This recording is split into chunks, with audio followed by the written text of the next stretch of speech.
Welcome back students.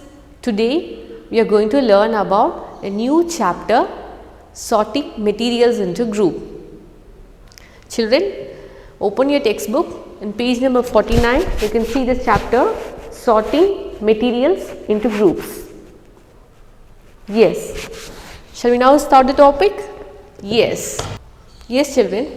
Now about the topic, sorting materials into groups. So, what do you mean by sorting? Yes. Now, the proper definition for sorting is a systematic arrangement of things on the basis of certain similarities or differences. Systematic arrangement of things. Clear? So, everything, all the matter what you are having, if you are properly organizing and then if you are keeping, it will be easy. Is it not? It will be easy to study about the property, isn't it? Yes. Now, for example, as like you are sorting books in bookshelf, and in supermarket, you would have noticed that similar type of materials will be at same place. For example, shampoo, soap, oil, groceries and so on will be kept at the same place, isn't it? Yes. Now children, why do you want to sort materials? What is the need? Why do you want to sort materials?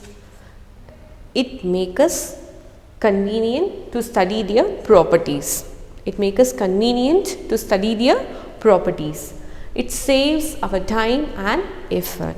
It saves our time and effort. So that's why sorting is very important. Then, so in total, sorting is based on similarities and differences. In total, sorting is based on similarities and differences. So similarities help us to arrange in same group. Similarities help us to arrange in same group, and differences help us to arrange things in separate group. Differences help us to arrange things in separate group. Clear children? Okay. Now we will have a look on mind map. Yes children, now about mind map of this chapter. Okay. So, as I mentioned earlier, it is based on sorting. So, sorting, what do you mean by sorting? It is a systematic arrangement of things based on similarities and differences. So, why do you want to sort? It makes us convenient to study their properties, and then it saves our time and effort. Clear? Then, so what you are sorting? You are sorting materials, isn't it? So, materials. So, what material is made of? Objects, isn't it? If you are taking a water bottle, it is made up of plastic. Okay. So, if you are taking this scissors, it's made up of two things. One side plastic and other side metal, isn't it? So, that is what objects is made of, either one or many materials. Objects is made of either one or many materials. Now, so based on the properties, based on the material, based on the different materials, we are differentiating the properties here. Yes children, materials can be classified based on different properties. Okay, it can be differentiated based on different properties. So, what are those properties? First, appearance, hardness, texture, transparency, solubility, and then density, state of matter, conductivity, malleability, ductility. Clear? So, we are going to learn about each and everything in detail. Yes children. Now about object. Okay. So, what do you mean by object? Any object can be made from different kind of material. It can be made from different kind of material. For example, if you are taking a water bottle, it is made of plastic. It is made up of plastic. And then bicycle. So, metal, rubber and plastic are required for bicycle. So, 2 to 3 materials are required for bicycle, isn't it? So, remember kids, an object can be made from either one or more materials. Is that clear to everybody? Yes. Yes children, now about material. Okay. So, material, any material is made up of matter, is made up of matter. For example, the clothes we wear, food we eat, air, water, books are all made up of matter, For example, duster. If you are taking a duster, this duster, okay, will be having a certain mass, weight, isn't it, and occupy some space. Wherever we are keeping, it will occupy some space, isn't it? So, these are the two main properties. It will have certain mass and will occupy some space. Is that clear? Yes. Now children, as of now we have learnt about object and material, right? Now about atom. An atom is the smallest individual particle of matter. It is the smallest individual particle of matter. Okay. So, when atoms combine together, they form molecule. When atoms combine together, they form molecules. For example, an oxygen molecule O2, isn't it? It's made up of 2 atoms of oxygen. O2 means 2 atoms of oxygen. Okay. Another example, H2O molecule is made up of 2 hydrogen atoms. You can see here 2 hydrogen atoms and 1 oxygen atom So, individual atoms, when it's combined together, that is said to be a molecule. It's combined together, they form a molecule. Clear children? Yes. Yes children. Now about element. Okay. What do you mean by element? An element is a substance made up of same type of atoms. It's made up of same type of atoms. Can you understand? So, for example, the atom might be copper, hydrogen or oxygen. It might be copper, hydrogen or oxygen, and so many examples are also there. Okay.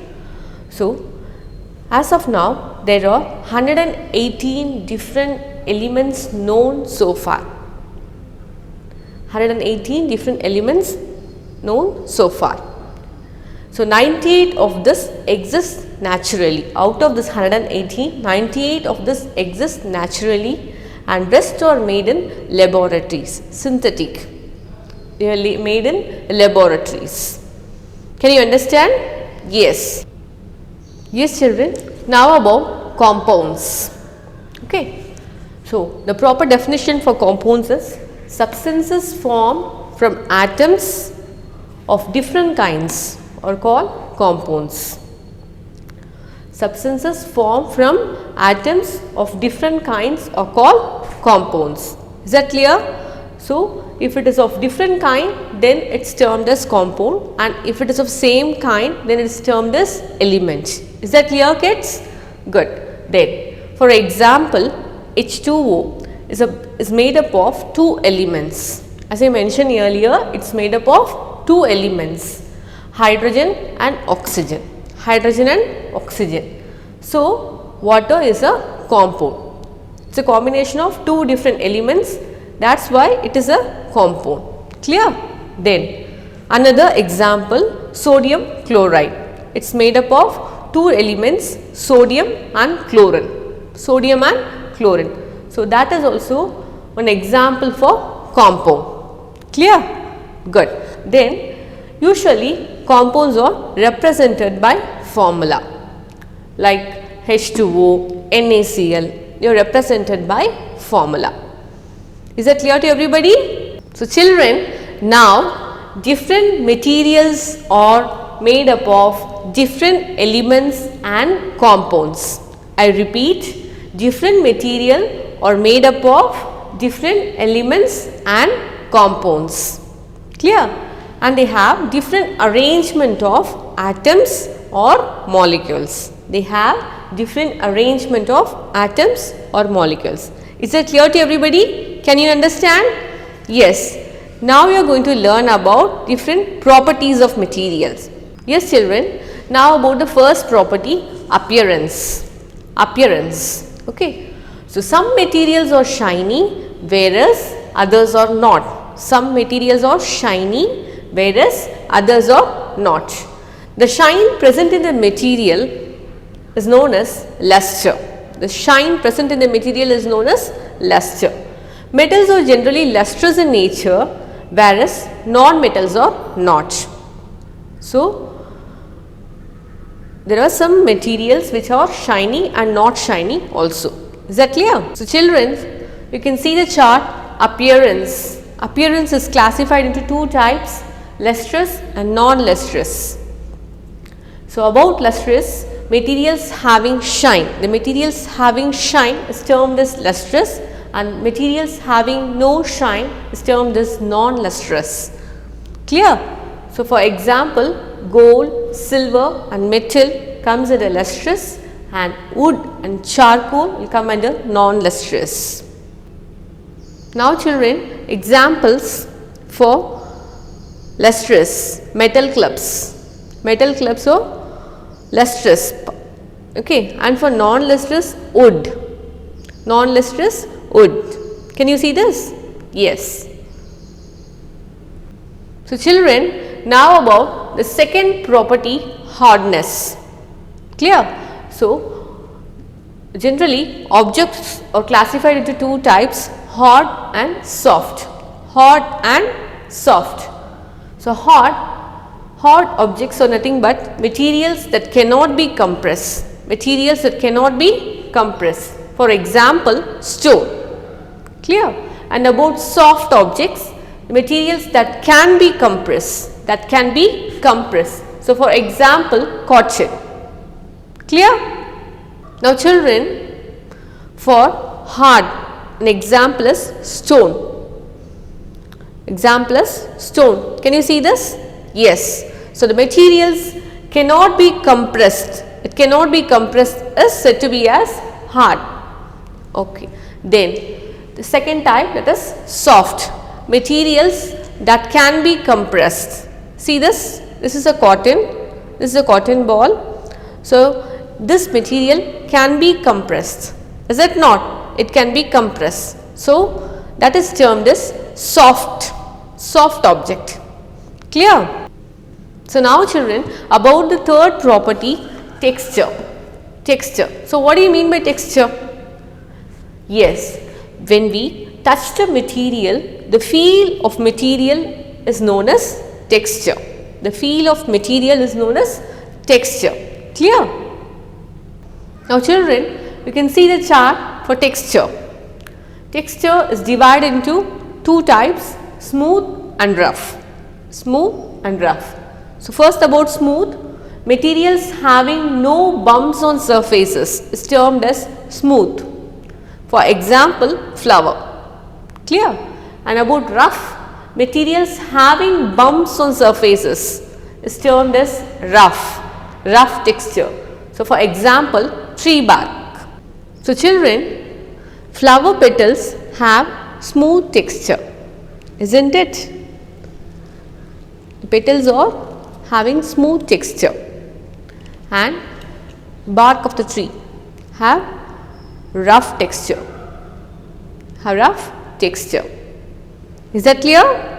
Yes. Yes children. Now about the fourth property, that is transparency. Transparency. Clear? So, what do you mean by the word transparency? Some materials allow light to pass through them whereas others do not.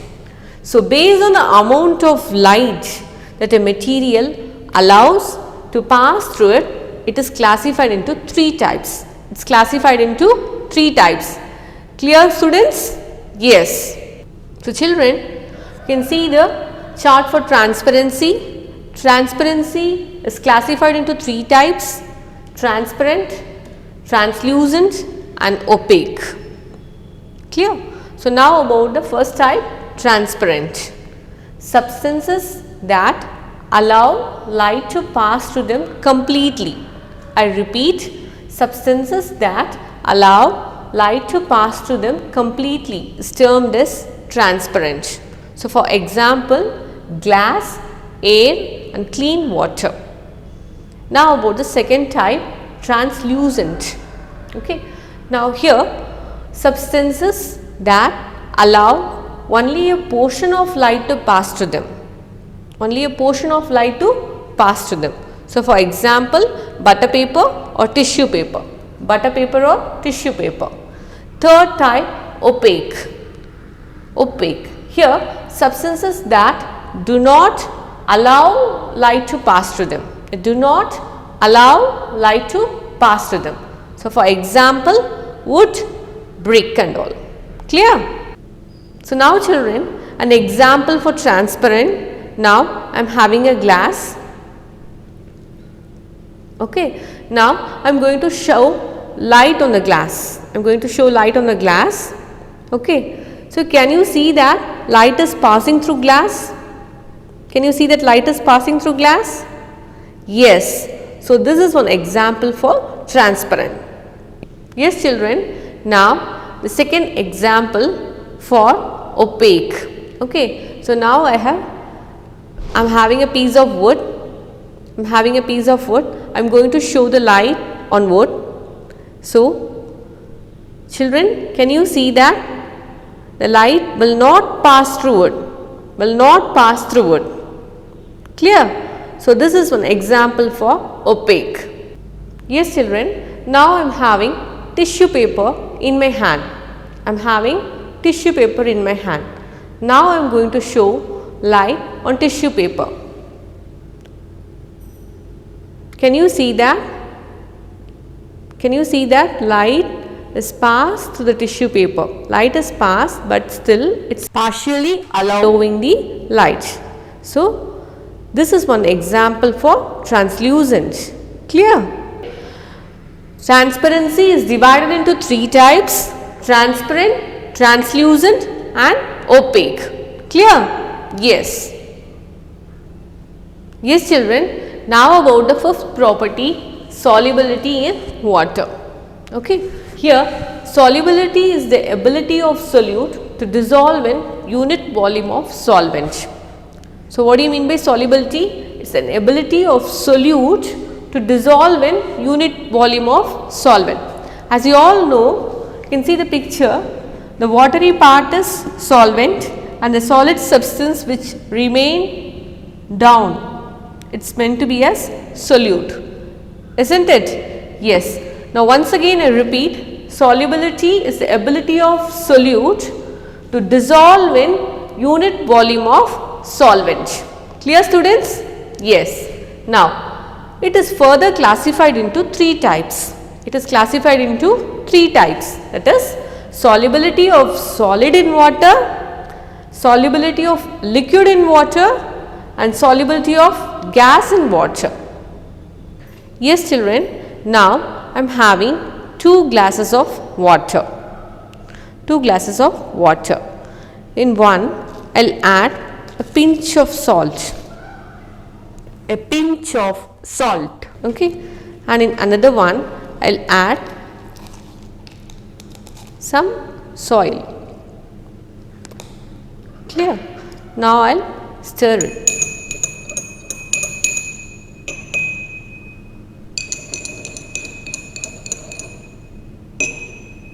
Okay.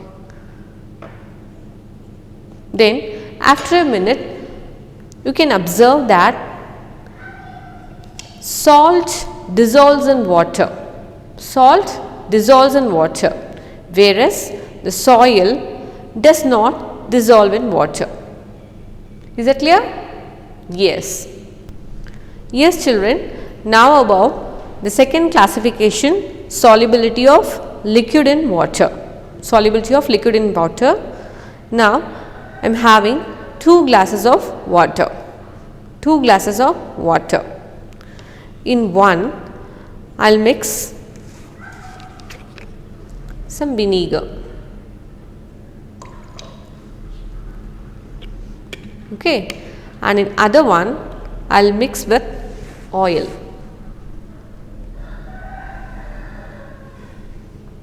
Clear?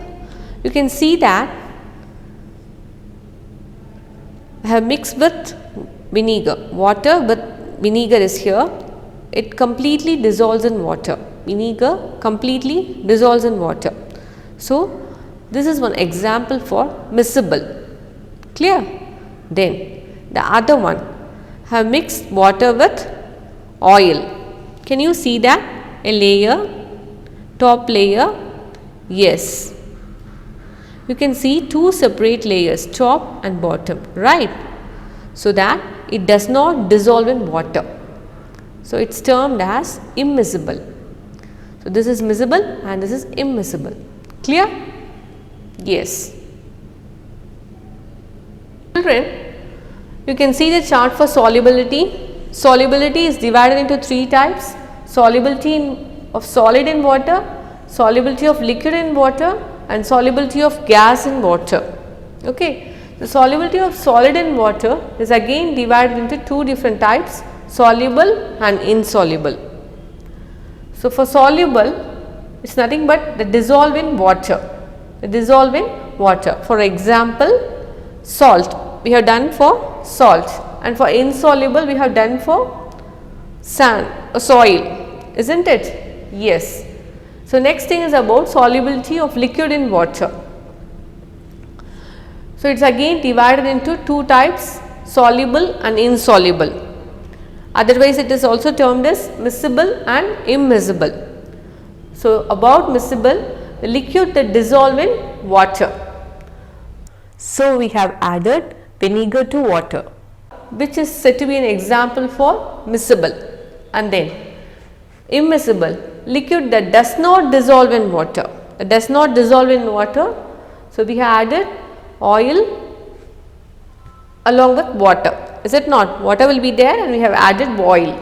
So, this is one example for immiscible. Clear? Now, about the third classification, solubility of gas in water. Gas in water. It is divided into two types: soluble and insoluble. Soluble and insoluble.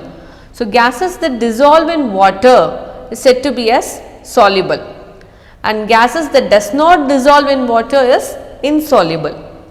So, for gases that dissolve in water, example oxygen. That does not dissolve in water, example is nitrogen. Is that clear? So, this is what about solubility. Yes children, now about the next property, density and flotation. Density and flotation. So, the proper definition for density is: density of a substance is defined as mass per unit volume. Density of a substance is defined as mass per unit volume. For example, the mass of 1 centimeter cube of water is about 1 gram per centimeter cube. The mass of 1 centimeter cube of water is about 1 gram per centimeter cube. Clear? So, in short, density is nothing but the weight of the substance, weight of the substance. Now, children, you can see the chart for density and flotation. Density and flotation. It is again classified into two types: float and sink, or else we can also classify as heavy, light and heavy. Light and heavy. Clear? So, about light, materials that float on surfaces of water. Materials that float on surfaces of water. And about sink, materials that do not float on surfaces of water. That do not float on surfaces of water. For example, for float, dry leaves, and for sink, iron nails. Clear? So, now children, I am having 2 glasses of water. 2 glasses of water. Then, in first one, I will add some dry leaves. Dry leaves. So, you can see the leaves are light, so that it will float, isn't it? Yes. Now, in the second one, I will put some iron nails, so that you can observe they are heavy. Iron nails are heavy. So, they will sink. They will sink. Isn't it? Yes. Children, light materials will float and heavy materials will sink in water. Is that clear? Yes. Yes, children. As of now, we have learned about all these properties. Appearance, further divided into lustrous and non-lustrous. Second thing is hardness, and third one is texture. It is further classified into rough and smooth. Transparency, it is further classified into transparent, translucent and opaque. And then solubility of solid in water. Solubility of solid in water is again classified into soluble and insoluble. And then solubility of liquid in water, soluble and insoluble. Solubility of gas in water, soluble and insoluble. Isn't it? So, we have learned all these properties. Yes, children. Now, about the next property, physical state. Okay. So, most of the substances exist in 3 states. Most of the substances exist in 3 states, that is solid, liquid and gases. So, now we are going to learn about that in detail. So, children, you can see the classification of physical state of matter. So, it is further divided into solid, liquid and gases, right. So, about solid state, solid particles are tightly packed. They are tightly packed. Strong attractive forces act between the particles that hold them together. This prevents them from moving. So, that is what about solid. And next about liquid. Liquid particles are less tightly packed than solid. The attraction between the particles are not as strong as solids. So, the molecules move randomly and constantly. They change their position. Clear? So, this is what about liquid. And next thing is about gas. The particles are loosely packed. The forces of attraction between the particles are very weak. So, the particles in the gaseous state move very quickly and constantly. So, they change their position. For example, oxygen. So, this is what about 3 classification of states of matter. Yes, children, now about the next property, conductivity. Ability of a material to conduct heat or electricity is termed as conductivity. The proper definition is ability of material to conduct heat or electricity is termed as conductivity. Now, this conductivity is further classified as 2 types, good conductors and bad conductors. Now, we will learn about that.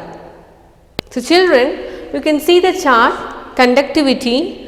Conductivity is further classified into 2 types, good conductors and bad conductors. Good and bad. So, what is this good conductor? The materials conduct heat is said to be as good conductors. For example, metal or cooking vessels. Clear? Now, bad conductors, materials that do not conduct heat is said to be as bad conductors. For example, plastic. Yes, children, now about this property, you are going to do the activity. Clear? That is, you can make different kind of spoons. It might be steel, silver, aluminium, plastic and wood. Okay. Take different kinds of spoon, then keep it in hot water. After some time, if you are touching the spoon, some will be very hard and some will not. Okay. So, do it and submit the results in your class email ID. Clear? Yes, children. Now, about the next property, that is malleability. Malleability is defined as a property which allows the metal to be hammered into thin sheets. So, in case if the metals are hammered into thin sheets, that is said to be malleability. Clear? So, for example, aluminium foil, aluminium sheets, silver, gold are all malleable. Clear? Yes children. Now about the last property, ductility. Okay, here the proper definition is property which allows the metals to be drawn into wires is called ductility. Property which allows the metals to be drawn into wires is called ductility. Clear? So, for example, gold and silver are having ductility property. Yes children, can you see the thing which is inside the wire? Yes children, that is copper. So, copper wire is having the ductility property. Clear? So, children, we have also learned density, state of matter, solid, liquid and gas, conductivity, malleability and ductility. Clear? Yes children, that is all about the chapter. We have come to an end of this chapter. So, thank you students, stay safe and stay home.